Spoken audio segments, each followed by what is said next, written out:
Para quem não sabe, eu vou contar que eu era campeã mundial, além de campeã de tênis, campeã mundial de Atari. Pac-Man, River Raid, Banco Imobiliário. E você sabe onde que eu jogava isso tudo? Eu era muito amiga e a gente se distanciou, inclusive a gente precisa se encontrar da irmã desse aqui que está aqui do meu lado. E a gente se encontrou, então assim, eu passei uma boa parte da minha infância na casa dele. E foi uma infância muito bacana, foi uma época muito legal de pessoal do Morada do Bosque que estiver aqui assistindo. Era uma turma muito boa. E nos distanciamos, a vida tomou os rumos. Há uns 3, 4 anos atrás, um dos meus sócios teve um problema cardíaco importante. E eu, preocupada com ele, foi na época de Natal e Réveillon, eu falei assim, quem que vai te operar? E era esse que está aqui do meu lado. Eu falei, não, esse eu vou ter coragem de ligar para ele e saber o que está acontecendo. Foi quando a gente se reconectou. Ele super simpático, é aquele médico que eu não estou querendo precisar dele, mas assim, muito competente, operou esse meu sócio, deu tudo certo. E aí, eu vi, depois disso, eu vi palestrando também, falando sobre medicina e espiritualidade. E eu falei assim, gente, como a gente está nessa série da medicina e espiritualidade, eu vi aqui e falei assim, vou convidar, não custa. Esse convite deve ter uma semana e ele já topou na mesma hora e as coisas na árvore acontecem assim e eu vou deixar ele falar. Eu falei muito porque eu acho que agora ele não vai deixar eu falar mais, porque ele tem muita coisa bacana para falar. Quem é você, doutor Arthur? Olha, só para corrigir, a Leninha, ela era vice-campeã, porque o campeão era eu de Atari. Né? Há controvérsias. Fazer o tira-teima, né? Vamos. Olha, Leninha, como você falou, né? Conhecemos já há muito tempo. Desde criança eu tive uma vivência sempre grande com o espiritismo, porque minha família é espírita. E antes de falar em fazer medicina, eu falava assim, eu quero ser cirurgião cardíaco. Sério, Arthur? Então, você assim, já sabia? eu entrei na medicina como um propósito claro de ser cirurgião cardíaco e assim foi o que aconteceu quando eu finalizei a Universidade de Medicina em 2001 aqui na UFG. Você fez aqui mesmo? Fiz. E aí fui para São Paulo, fiquei um bom tempo lá e retornei a Goiânia em 2008. E aqui estamos nós. Você ficou 7 anos em São Paulo? Na verdade eu fiquei em São Paulo quase 6 anos, depois eu fui para Florianópolis, fiquei uma temporada curta lá, onde nasceu minha primeira filha, e aí logo a família quis que nós retornássemos, porque era a primeira neta dos dois lados, e aí aquela pressão familiar, e hoje eu dou graças a Deus de ter retornado para minha casa. Porque depois que você começa assim, né, Arthur, é difícil uma pessoa voltar, né? É. Você volta, é aquele negócio do ninho, né? Você volta se o ninho foi bom, e o seu ninho foi muito bom, Muito né? bom. Vamos voltar um pouquinho. Muito Seus pais bom. e seus irmãos suas irmãs são pessoas fantásticas. Eu acho que esse peso foi o maior. E junto com isso também a família da minha esposa... Que ela estudou comigo. Estudou com você, No Marista. mandou um beijo para você. A família também muito apegada à família e a primeira neta dos dois lados da família. Então nós resolvemos, falamos assim, vamos voltar, porque tem coisa que... Quanto tempo a gente vai poder conviver com eles, né? Assim, os netos conviver com os avós, até quanto tempo isso a gente vai ter essa possibilidade. Aí resolvemos voltar, nós estávamos bem enraizados lá, mas foi a melhor decisão que nós fizemos. Que Tenho coisa certeza boa. disso. E Goiânia também agradece. Goiânia é muito bom, essa cidade é espetacular. E vocês são duas pessoas muito bacanas. Eu tenho certeza que seu pai e sua mãe também ficaram muito felizes. Nossa, um beijo para os dois falar nisso. Eu vejo por foto, eles ainda estão muito bem, inclusive quero reencontrá-los. Gisele e Aline, então assim... Fica aqui assim, eu estou me autoconvidando para um café, tá? Por favor, me convidem. Mas vamos lá, Arthur, então você decidiu que você queria ser cirurgião cardíaco. E eu quero saber assim, onde que entra a espiritualidade nisso? Leninha, igual falei, Só né? me perguntar, você nunca fez consultório? Não, o consultório eu acabo fazendo muito restrito, só para os pacientes que precisam de cirurgia especificamente. Normalmente eles já são encaminhados, né, para minha avaliação e dos pacientes de pós-operatório. Cada vez isso vai ampliando mais justamente nesse conceito de onde entra a espiritualidade nisso.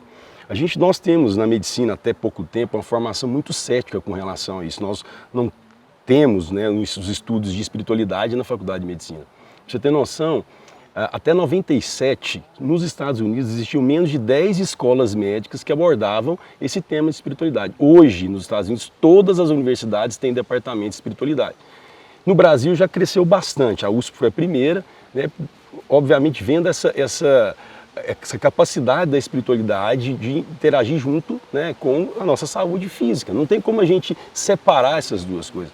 E hoje eu me sinto muito confortável, já que eu tinha a vivência do espiritismo, né, desde a minha infância. E claro que espiritualidade é um conceito muito maior, né? Muitas vezes se liga à religiosidade, mas não necessariamente é religiosidade. É aquela crença num ser superior, né? Você conecta com algo, né, acima de nós, que rege tudo isso aqui, e às vezes a gente não consegue explicar. Eu acho que a maior dificuldade que nós temos de explicar a divindade é que a gente personaliza muito Deus. E essa é a maior dificuldade. Porque quando a gente pensa, às vezes eu até falo, eu brinco que às vezes os ateus, eles são ateus porque ele fala, gente, não pode ser um velhinho com cajado que está lá. Então ele não é, né? E aí, diante do crescimento, né, na área científica, dessas comprovações da medicina e espiritualidade, isso cada vez mais vem sendo do meu interesse, e a medicina também é assim, a ciência também tem se interessado bastante por esse tema. E quando você olha os seus pacientes, você vê assim, você tem essa sensibilidade de olhar assim?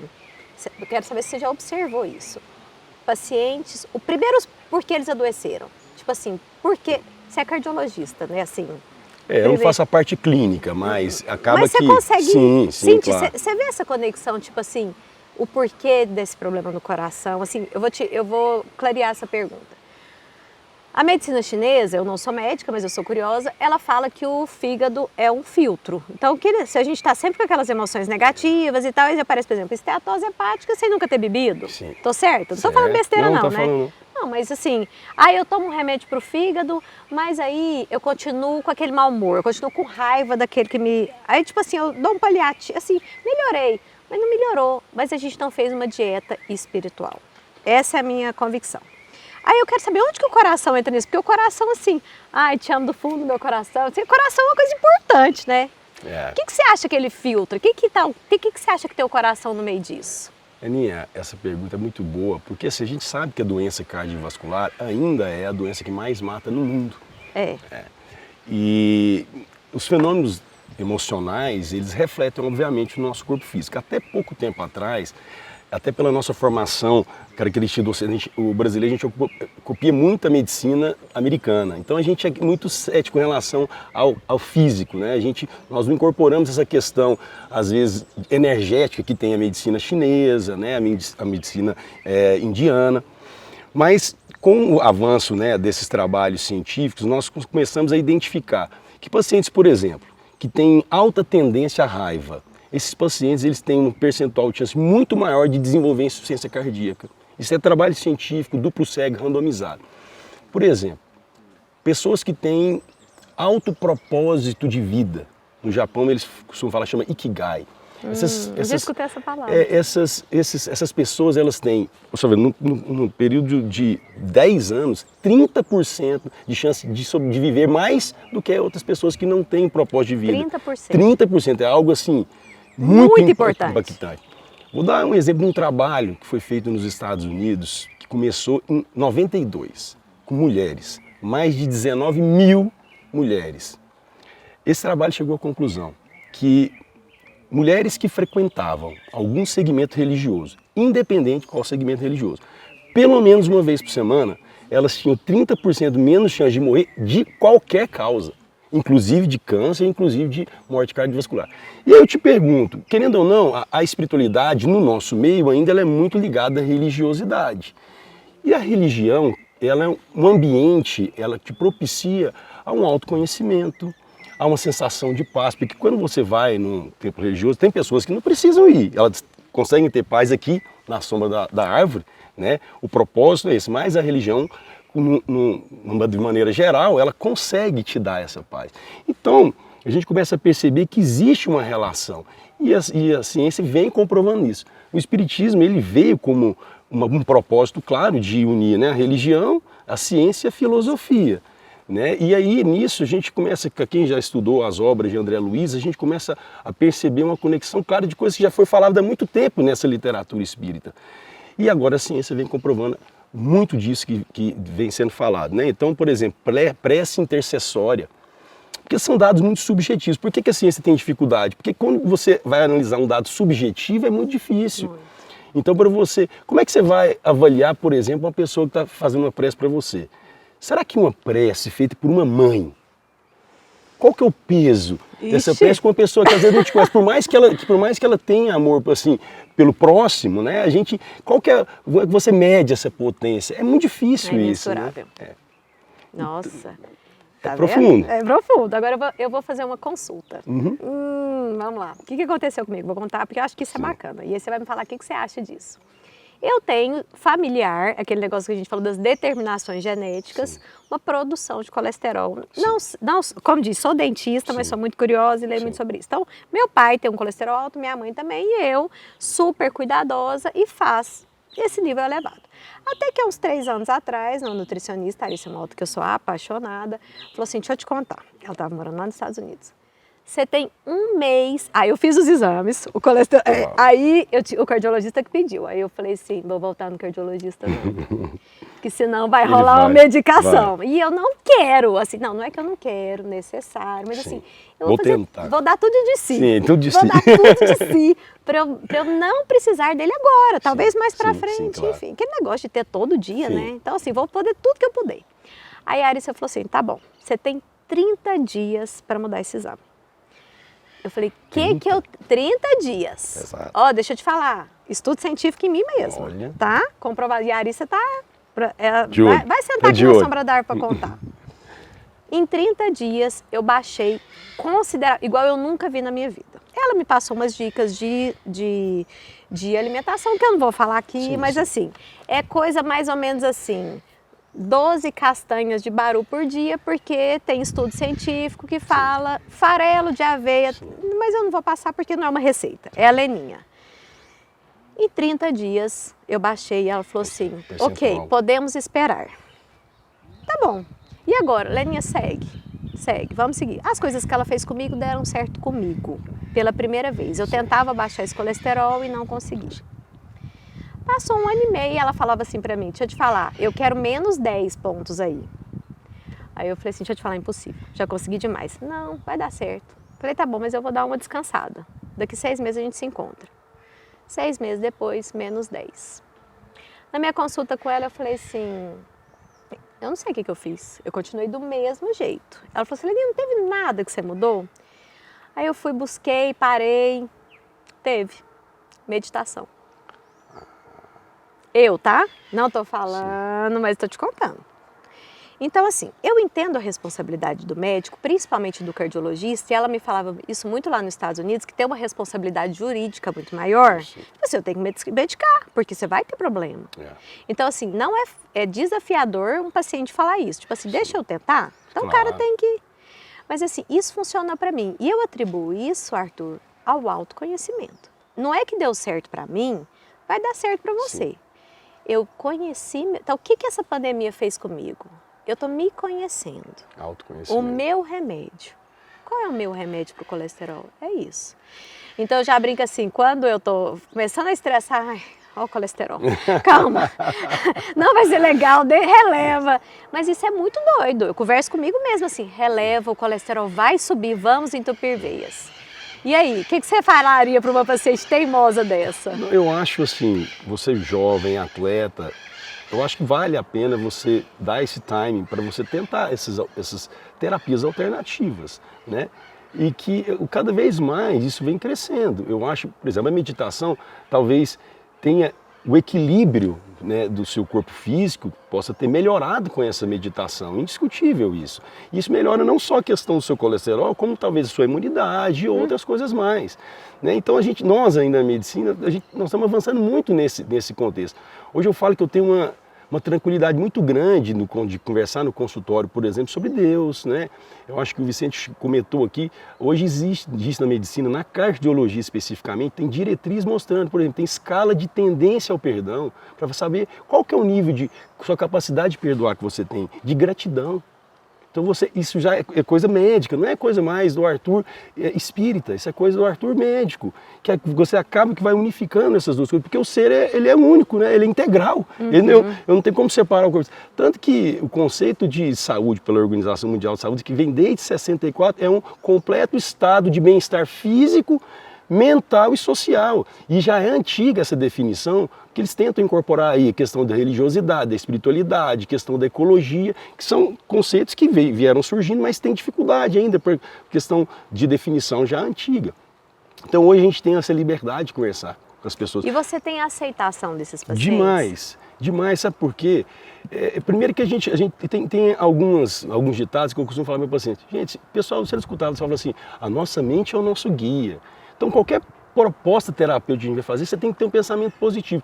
Eu já suspendi cirurgia, não só uma vez, várias vezes, quando o paciente fala, doutor, eu acho que eu não vou aguentar, eu falei, vamos suspender essa cirurgia, você não está preparado. Arthur? Já. Porque a gente sabe que essa questão emocional ela é muito importante. É claro que a apreensão, a ansiedade diante de uma cirurgia do coração é natural. Nossa isso é natural. Senhora, Eu falando assim, eu também ficaria. Mas ao mesmo tempo, porque a gente costuma ter muita fé quando as coisas estão dando tudo certo na nossa vida. Quando nós vivemos uma situação de dificuldade, de obstáculo, é a hora que a gente começa a duvidar da fé. Por que comigo? E já esse é o primeiro sinal de egoísmo, porque comigo não pode, com o outro pode. Então a gente tem que entender. O Espiritismo ele explica muito essa questão da lei de causa e efeito, né? A lei de ação e reação, que a reencarnação explica bastante, isso para mim, né? Respeito infinitamente todas as religiões. Sim. Mas para mim, né, eu acho que explica muito do que eu busco, né? Para entender toda essa heterogeneidade que existe na nossa sociedade, com tantas pessoas diferentes, por que uns desenvolvem certas doenças, como você falou, sua família, né? Por mais que sejam atletas, eu lembro do seu pai e da sua mãe, jogam tênis desde que eu me entendo por gente. Então a gente vai entender isso aí um dia. Agora eu quero te falar uma coisa assim, paciente que você opera vai para UTI? Sim, 100%. Todo, 100%. Eu quero saber se você já escutou uma história muito bacana de experiências, não é quase mortes, assim, de gente que estava em coma, assim, todo mundo que vai para UTI fica em coma induzido? Não, o cara fica... Não, assim, quando eu comecei na cirurgia... Desculpa a minha ignorância. Quando eu comecei na cirurgia cardíaca, quando eu comecei a residência há quase 20 anos atrás, na verdade 20 anos atrás, praticamente todos os pacientes, eles saíam entubados da sala de cirurgia e ficavam mais de 12 horas entubados. Na época a gente não tinha uma monitorização cerebral igual nós temos hoje, né? Então, muitos pacientes, eles falavam assim, eu escutei, né? E a gente escutava sobre isso. Hoje é muito difícil. A grande maioria dos pacientes, por exemplo, que eu opero, já saem estubados da sala, então já sai com nível de consciência, porque hoje nós temos monitorização cerebral. Então a gente monitoriza as ondas cerebrais, então a gente sabe qual que é o plano anestésico que o paciente está, a gente sabe qual a hora que, o anestesista sabe a hora que ele vai diminuir para o paciente começar a superficializar. Então hoje a gente tem, na cirurgia cardíaca, pouco isso. Mas eu já tive Conta. Essa história, inclusive de um médico famoso aí, a amigo. Gente precisa citar nome, não pode precisa contar. não, que era ateu e foi uma boa assim lição que eu tive, né, sobre essa experiência quase morte. Ele era ateu convicto e ele durante essa pandemia ele ficou em coma uns 11 dias e ele saiu dessa experiência com a convicção que existe um ser superior e que ele não foi porque ele ainda tem um propósito aqui. E ele falou que ele mudou essa percepção completamente depois dessa experiência, né? E existem inúmeros relatos aí. Tem estudo só por causa disso? Tem documentário, tem séries só disso. É muito interessante. Muito amplo isso. Eu queria que você desse uma receita. Porque assim, pra gente não precisar de você... Não. Se você pudesse escrever assim, gente, vou escrever aqui umas dicas de receita para vocês não precisarem de mim. Você sabe que uma coisa interessante, Aninha, que eu falo para meus pacientes assim que não é porque eu sou cirurgião cardíaco que eu quero que eles precisem operar. Eu tenho mais felicidade quando eu falo para o paciente você não precisa operar do que quando eu falo você precisa operar. Mas para mim, talvez uma receita é muito difícil. Mas se a gente tiver a capacidade... Dicas. Eu acho que se a gente tiver a capacidade de perdoar mais, se a gente não guardar esse rancor, que é próprio do nosso egoísmo, do nosso orgulho ferido, nós somos seres ainda muito vaidosos e nós guardamos muita mágoa com situações pequenas que acontecem na nossa vida. E a gente vai somando esses pontinhos no nosso coração. Eu tenho certeza que isso reflete no futuro. Existem as doenças congênitas, você já nasce com ela. E aí como é que se explica Se Deus é um ser misericordioso e bondoso, por que um bebezinho pode nascer com problema no coração? E aí... A gente ia para outro rumo. Que aí nós vamos para outro rumo da conversa. Aí esse rumo aí é um rumo longo. E essa receita, né? Porque é no dia a dia. Nós temos muitas oscilações, né? Tem momentos igual nós estamos aqui hoje, vamos sair daqui mais leve, ter uma conversa saudável, uma conversa super agradável, né? Com uma conversa edificante, e a gente vai sair daqui bem. Mas tem dia que a gente acorda mal-humorado, tem dia que qualquer coisa nos incomoda, e o ser humano é assim. Ninguém fica bom de um dia para o outro. Então é um exercício, né, diário, assim, de vigília do pensamento, né? O pessoal sempre fala de orar e vigiar, e isso é muito interessante, porque a higienização mental é fundamental. E a meditação, como você falou, é um dos pilares que você consegue higienizar a sua mente, os seus pensamentos. Até para você levar para sua casa um ambiente saudável, né? Para a gente não trazer de casa aqueles más vibrações que a gente traz, às vezes, do nosso trabalho. Toma um banho, né? Exatamente. Tem gente que toma banho de sal grosso, tem gente que faz uma oração. Uma vez por semana. Tem gente que faz uma oração, tem gente que faz meditação, tem gente que vai correr. Cada um tem que encontrar o seu ponto de...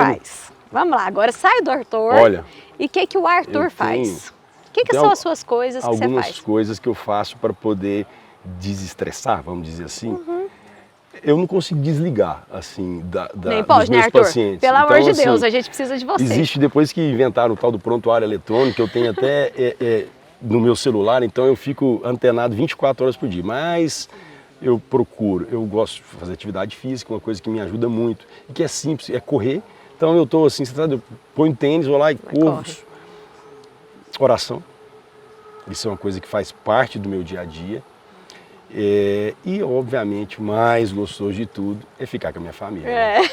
Você tem duas meninas, duas né? filhas. Ai, a que Júlia e a bacana. Laís, duas meninas maravilhosas. Ai, que bom. Duas meninas maravilhosas. Então vamos lá, gente, eu vou te falar uma coisa, essa harpa tem alguma coisa, eu acho que a gente tá... Ó, eu não vou, calma, não entreguei ainda, você tá querendo ver se vai pôr o óculos? Não, eu tô vendo ver que você estava chegando assim, é porque na verdade é só de charme, eu não tô enxergando bem ainda, eu tô enxergando bem. Inclusive agora era hora da gente fazer uma final de Atari, você tem o Atari ainda? A gente podia. Olha, eu acho que não tem mais. Você acredita que eu comprei um Atari na Saraiva, toda feliz, cheguei em casa, o Luiz falou, não acredito que você comprou isso, eu comprei, olha só.